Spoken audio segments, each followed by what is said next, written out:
পেশ সচিব জানিয়েছে যে মুঠোফোনে আমদানিতে কাস্টমস ডিউটি কমানো হয়েছে। আগে ছিল 25%, এখন দিতে হবে 10%।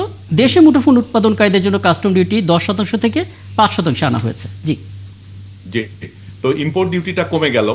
তারপর তাদের আরেকটা দাবি ছিল যে তারা যদি ইম্পোর্ট করতে চায় তাহলে যেন আমাদের যে প্রসিডিউরটা এটা যেন সহজ করা হয়, সহজীকরণ করা হয়।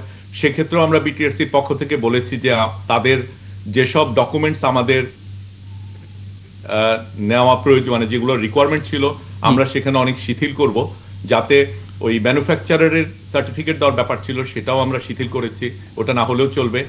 এভাবে আমরা আরও বেশ কয়েকটা দাবি তাদের আমি বলবো যে মেনে নিয়েছি। এর মধ্যে একটা ছিল যে ওদের যে স্টকগুলো এখন বাজারে আছে এগুলো কি হবে, তা আমরা বলেছি যে এটা অনেকটা মানে ট্যাক্স ছাড়াই খুব নামমাত্র একটা ট্যাক্স দিয়ে, কয়েকশো টাকা ট্যাক্স দিয়ে এটাকে আমরা আমাদের সিস্টেমে আমি অ্যাকসেপ্ট করে নেব। তখন তারা আবার বললো যে না, আমাদের তো আরও কিছু পাইপলাইনে আছে, আমরা ইম্পোর্ট করছি, যেটা পাইপলাইনেরগুলো কি হবে, তখন বললো আমরা সেগুলোও মেনে নিব।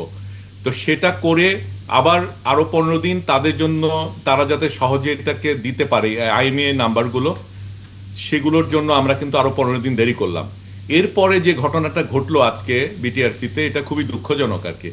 কারণ আপনি যথার্থই বলেছেন যে ব্যবসায়ীরা তো আসলে এখানে সরকারি প্রতিষ্ঠান, একটা গুরুত্বপূর্ণ প্রতিষ্ঠানে তারা হামলা করবে, ভাঙচুর করবে।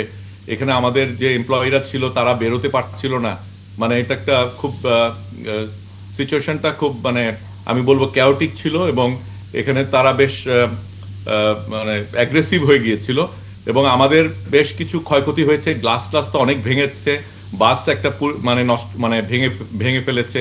প্রায় আমার অনুমান যে অ্যাবাউট মানে 1-1.5 কোটি টাকার হয়তো বা ক্ষতি করেছে আর কি তারা।